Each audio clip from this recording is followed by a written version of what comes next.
Friends, MLB government college Nokha में आप सबका स्वागत है।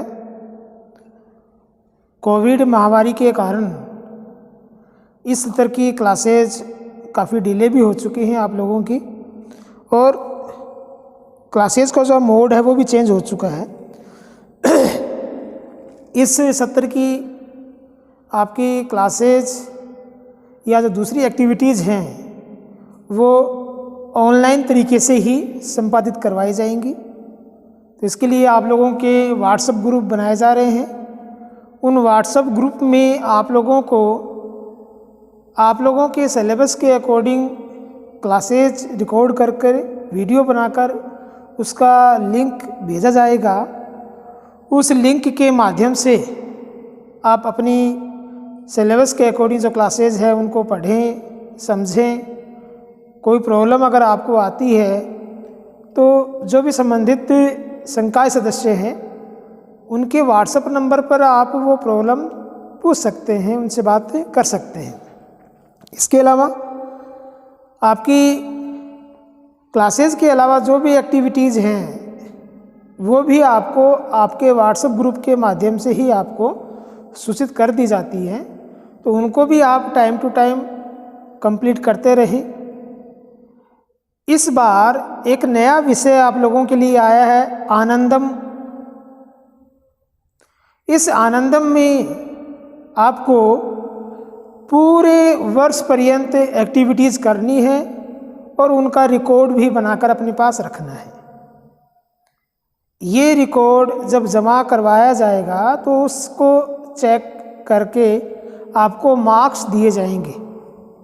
तो ये ध्यान रखना है कि आनंदम विषय के अंतर्गत जो एक्टिविटी होंगी उनको आप हल्के में ना लें। ये नहीं सोचें कि इनसे कुछ नहीं होने वाला, हमें कोई नंबर थोड़ी मिलेंगे। तो आपके नंबर भी ज़रूरी है। साथ ही आनंदम विषय के द्वारा आप समाज सेवा से जुड़ रहे हैं। तो इस विषय में जो आनंदम का विषय है उसमें आपको इस तरह की एक्टिविटीज़ करनी है, इस तरह के कार्य करने हैं जिनसे आपको खुशी महसूस होती हो, आनंद मिलता हो।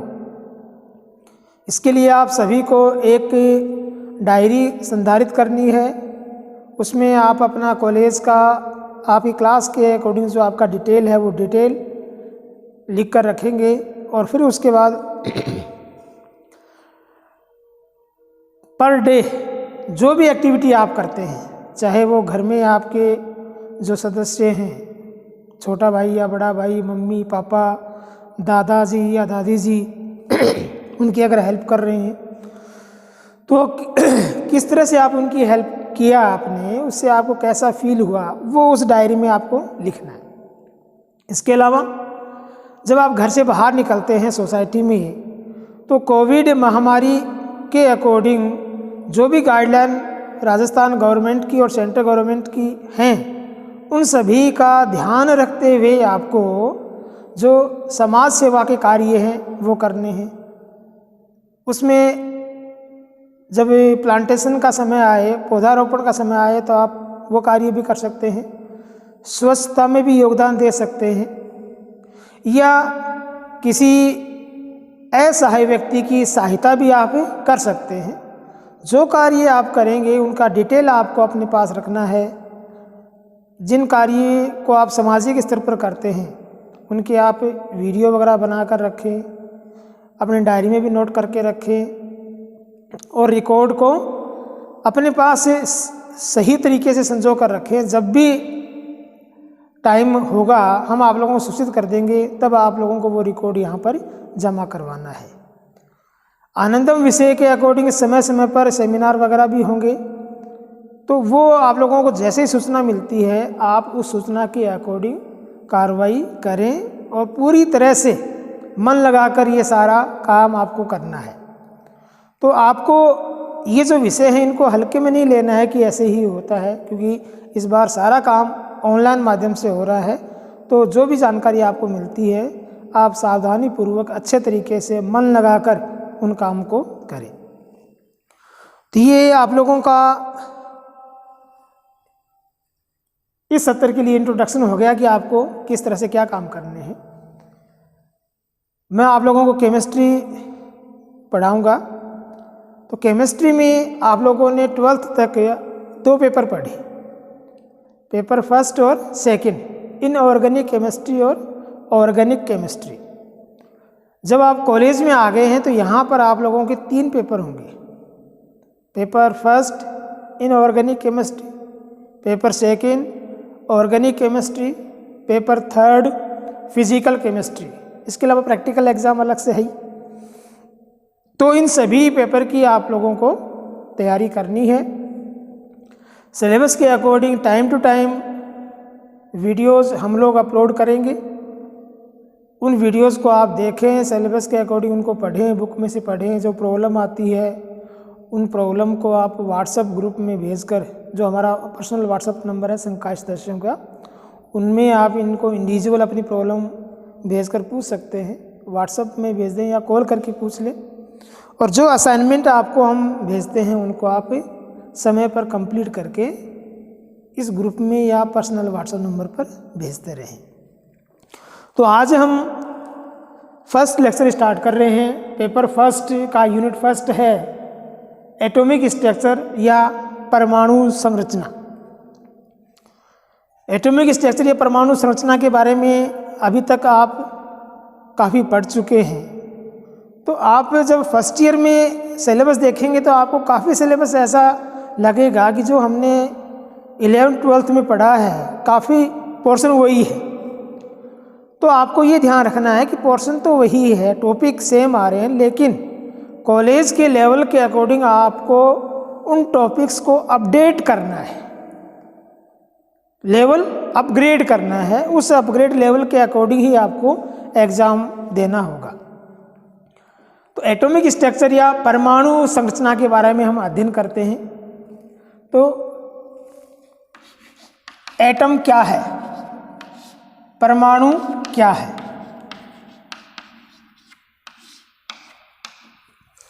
तो एटम या परमाणु की जब हम बात करते हैं तो सीधा सा आप लोगों के दिमाग में आता है जॉन डाल्टन। जॉन डाल्टन ने सर्वप्रथम परमाणु के बारे में बताया। और क्या बताया? कि परमाणु किसी भी पदार्थ का अति सूक्ष्म अविभाज्य कण है, टिनी पार्टिकल, जो विभाजित नहीं किया जा सकता। तो उन्होंने क्या माना कि जैसे ये कोई पदार्थ है, इसको जब हम आगे डिवाइड करते जाएंगे तो लास्ट स्टेप में जो सबसे छोटा पार्टिकल हमें प्राप्त होता है, जिसे हम आगे और डिवाइड नहीं कर पा रहे हैं, वो जो पार्टिकल है वही क्या है? एटम है। एटम जिसे विभाजित आगे नहीं किया जा सकता। तो जॉन डाल्टन ने उसको क्या कहा? परमाणु कहा, एटम कहा।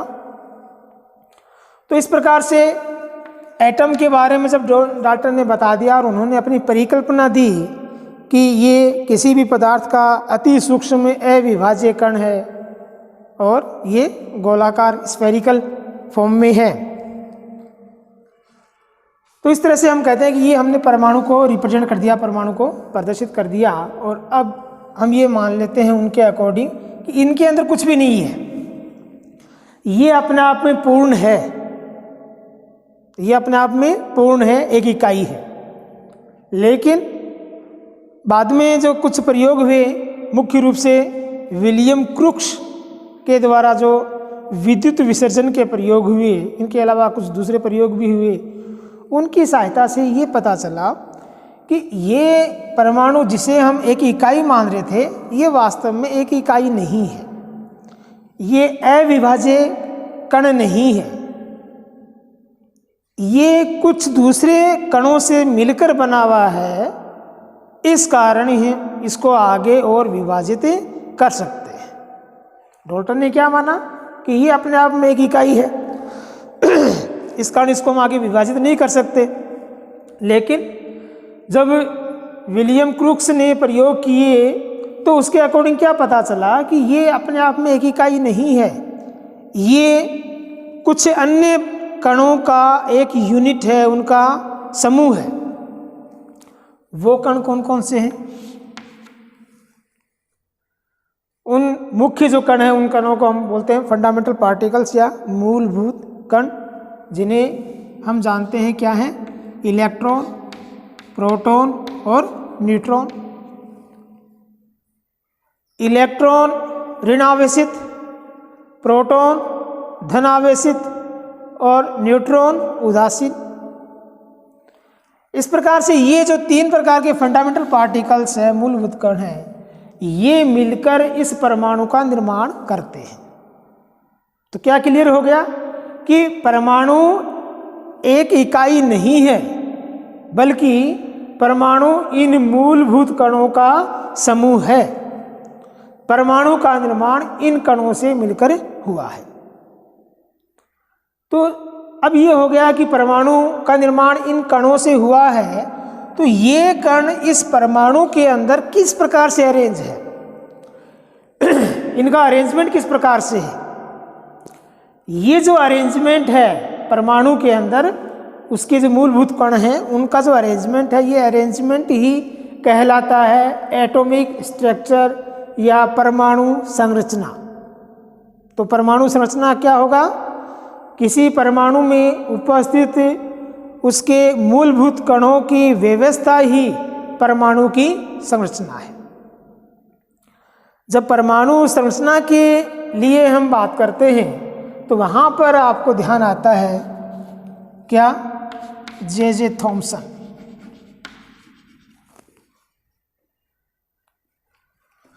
और रदरफोर्ड और नील्स बोर,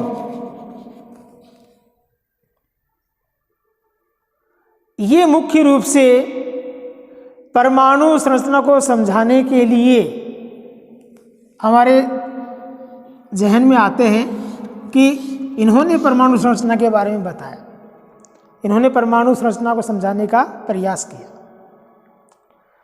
सबसे पहले जे थॉमसन ने, और क्या बताया कि इलेक्ट्रॉन और प्रोटॉन, उस समय तक न्यूट्रॉन के बारे में नहीं बताया गया था, इसलिए उन्होंने इलेक्ट्रॉन और प्रोटॉन के बारे में ही बताया कि इलेक्ट्रॉन और प्रोटॉन इस स्फेरिकल फॉर्म में परमाणु के अंदर फैले हुए रहते हैं। तो यहाँ पर इनका एक फिक्स अरेंजमेंट नहीं था, इसी के अंदर इलेक्ट्रॉन भी हैं और प्रोटॉन भी है।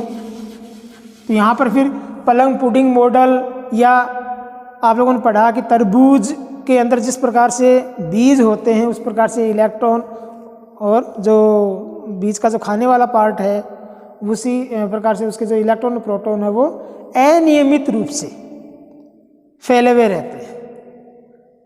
लेकिन थॉमसन के द्वारा जो परमाणु संरचना समझाई गई उसको हम स्वीकार नहीं कर सकते।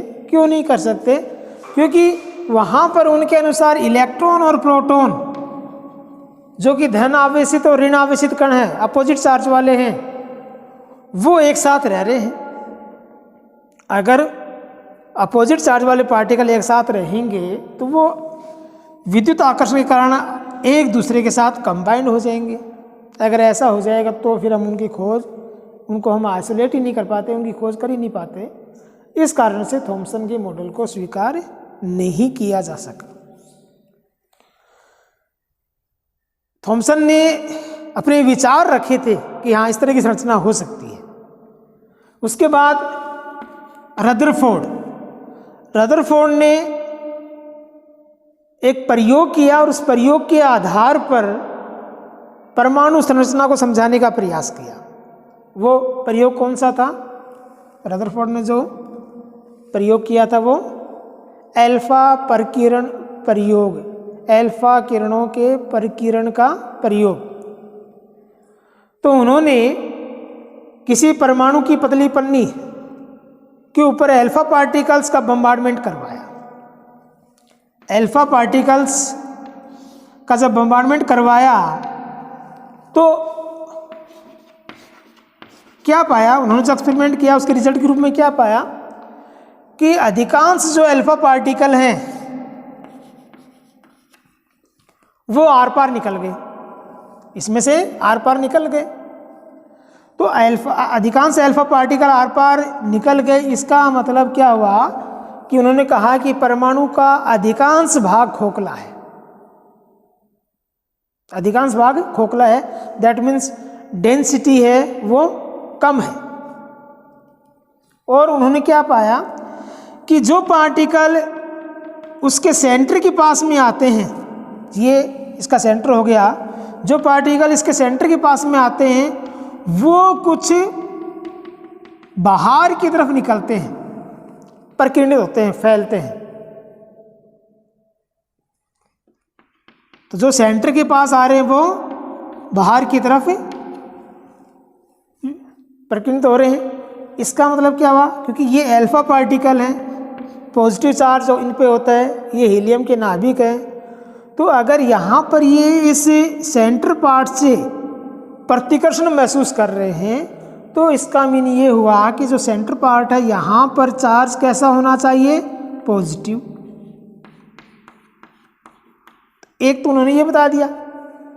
फिर ये जो बिल्कुल सेंटर के सीध में जो पार्टिकल जा रहा है, ये पार्टिकल एक निश्चित दूरी तक सेंटर के पास जाते हैं, फिर वापस वहां से 180 डिग्री पर लौटकर वापस आ जाते हैं। तो ये पॉजिटिव पार्टिकल जब सेंटर के जस्ट पास में जा रहे हैं तो वहां से ये उसको क्रॉस नहीं कर पा रहे हैं, उसके आर पार नहीं जा पा रहे हैं, ये वहां से अत्यधिक प्रबल प्रतिकर्षण महसूस कर रहे हैं, इस कारण ये 180 डिग्री पर वापस लौट जाते हैं। तो इसके अकॉर्डिंग उन्होंने क्या बताया कि परमाणु का जो केंद्रीय भाग है वहाँ पर प्लस चार्ज या पॉजिटिव चार्ज का जो डेंसिटी है वो बहुत अधिक होता है।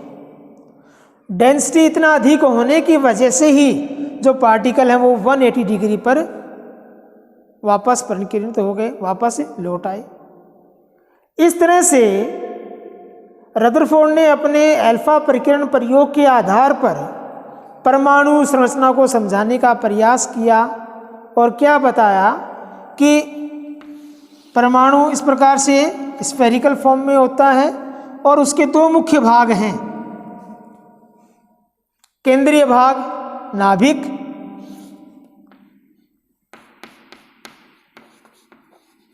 और उसके अलावा आउटर पार्ट बाह्य भाग, नाभिक बाह्य भाग।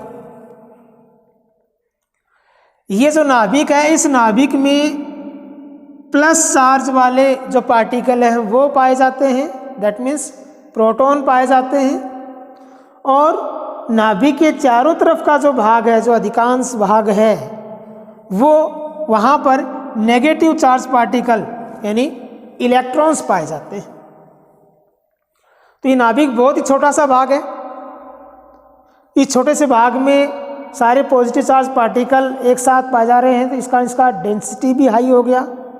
और जो अधिकांश भाग बाहर वाला है उसमें इलेक्ट्रॉन, क्योंकि विद्युत उदासीनता बनी रहती है, उसके लिए जितने नाभिक में प्रोटॉन्स होंगे उतने ही इलेक्ट्रॉन्स होंगे। प्रोटॉन इतनी सी संख्या में है, इस कारण वो कॉम्पैक्ट फॉर्म में होंगे, डेंसिटी हाई हो जाएगा, जबकि इलेक्ट्रॉन इतने बड़े भाग में उतने ही इलेक्ट्रॉन है जितने प्रोटॉन थे, तो ये दूर दूर फैले रहेंगे। दूर दूर फैले रहने की वजह से इनका जो डेंसिटी है वो काफ़ी लो होगा, तो बाहर वाले पोर्शन का जो डेंसिटी है वो लो हो गया। इसी कारण से जो अल्फा पार्टिकल्स हैं वो यहाँ से आर पार निकल पा रहे थे। इस प्रकार से रदरफोर्ड ने परमाणु संरचना को समझाने का प्रयास किया। और अब यहाँ पर ये होता है कि अगर ये पॉजिटिव चार्ज वाला नाभिक है और इसके पास में ये इलेक्ट्रॉन्स है, तो ये भी तो अट्रैक्ट होकर यहाँ आ सकते हैं। तो उसके लिए क्या माना गया कि ये जो इलेक्ट्रॉन है वो एक जगह स्टेबल नहीं है, स्थिर नहीं है, ये लगातार गतिशील अवस्था में पाए जाते हैं, ये गति करते रहते हैं, ये स्थिर नहीं है, इस प्रकार से लगातार गति करते रहते हैं। तो जब ये इलेक्ट्रॉन गति करते रहेंगे तो जो इनके बीच में लगने वाला विद्युत आकर्षण बल है वो इतना इफेक्टिव नहीं हो पा रहा है, क्योंकि यहाँ पर इनके विद्युत आकर्षण की वजह से जो अभिकेंद्रीय बल लग रहा है वो इनके इस सर्कुलेशन के कारण, जो चक्रीय गति है, इस गति के कारण जो अपकेंद्रीय बल लग रहा है उससे बैलेंस हो पा रहे हैं। तो उस बैलेंस होने की वजह से ये लगातार इस कंडीशन में रहते हैं। लेकिन रदरफोर्ड का जो प्रयोग है, उस प्रयोग के आधार पर जो मॉडल दिया गया परमाणु संरचना का, उसको भी पूरी तरह से स्वीकार नहीं किया गया, उसमें भी कमी आ गई, ऑब्जेक्शन हो गए। क्या कि जब इस प्रकार से इलेक्ट्रॉन मूव करेंगे, गति करेंगे, तो इस गति करने से इनकी ऊर्जा तो हास होगी, ऊर्जा काम आएगी, खर्च होगी। जब ऊर्जा खर्च होगी तो इनकी ऊर्जा घटती जाएगी, और जब इनकी ऊर्जा अत्यंत कम हो जाएगी, उस कंडीशन में ये इस नाभिकीय आकर्षण को बैलेंस नहीं कर सकते और इससे आकर्षित होकर नाभिक में गिर जाएंगे। तो ये इलेक्ट्रॉन नाभिक में क्यों नहीं गिरते हैं, इसका स्पष्टीकरण हमें रदरफोर्ड जो मॉडल है उससे नहीं मिलता है। इस कारण फिर नील्स बोर ने मॉडिफिकेशन किया। जो रदरफोर्ड ने साइंटिफिक एक्सपेरिमेंट के आधार पर परमाणु संरचना को समझाने का प्रयास किया, उसमें मॉडिफिकेशन किया नील्स बोहर ने। बोहर ने क्या बताया, उन्होंने ये कहा कि नाभिक बाह्य भाग, ये नाभिक बाह्य भाग है जिसे हम सतत मान रहे थे, एक इकाई के रूप में मान रहे थे रदरफोर्ड तक। इन्होंने क्या कहा नील्स बोहर ने कि ये नाभिक बाह्य भाग सतत रूप में ना होकर बटा हुआ रहता है, अलग अलग कक्षाओं के रूप में रहता है, इस प्रकार से,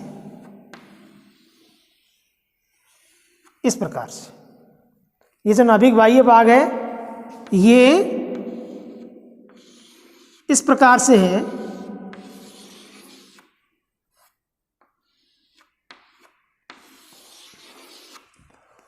अलग अलग कक्ष बने हुए हैं जिनकी अपनी फिक्स ऊर्जा है।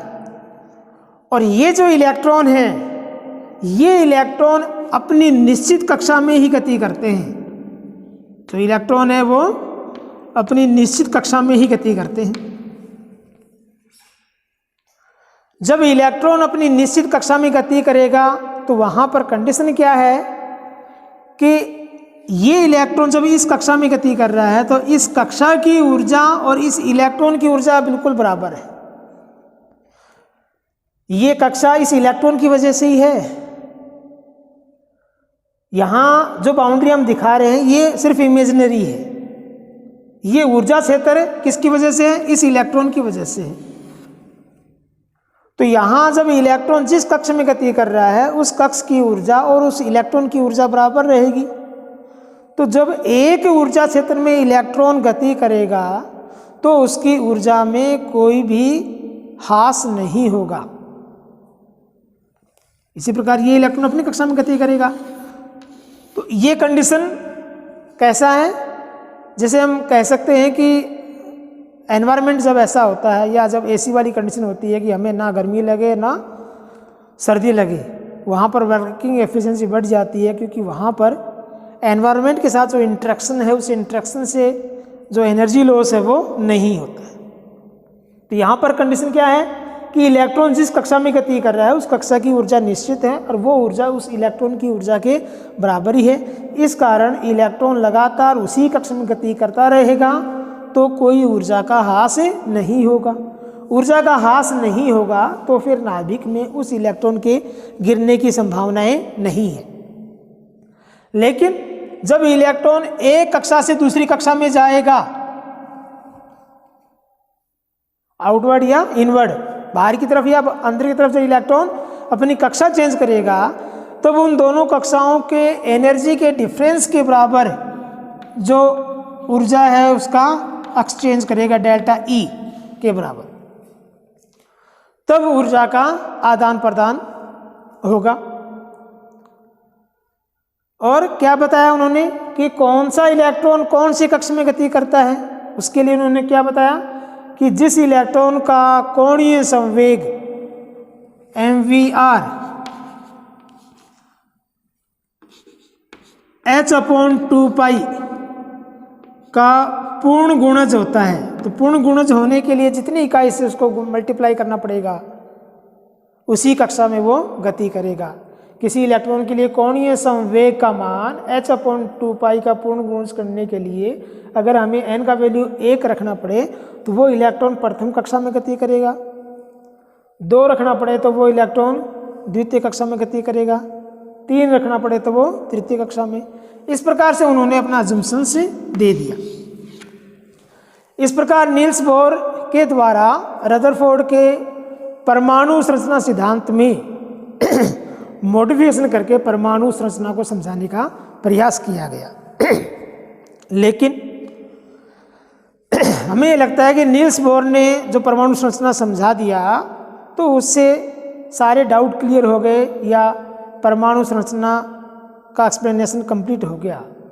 लेकिन जब हम किसी परमाणु के इलेक्ट्रॉनिक स्पेक्ट्रा की बात करते हैं, उसके स्पेक्ट्रम की बात करते हैं, जैसे हाइड्रोजन परमाणु का स्पेक्ट्रा का आपने अध्ययन किया, उसको जब हम नील्स बोर के अकॉर्डिंग एक्सप्लेन करने का प्रयास करते हैं तो वहाँ पर हम हाइड्रोजन या हाइड्रोजन जैसे एक इलेक्ट्रॉनीय जो स्पीसीज हैं उनके स्पेक्ट्रम को तो हम नील्स बोर के अकॉर्डिंग समझ सकते हैं, लेकिन एक से अधिक इलेक्ट्रॉन वाली जो स्पीसीज हैं उनके स्पेक्ट्रम को नील्स बोर के द्वारा या उनके कंसेप्ट की सहायता से समझना मुश्किल है।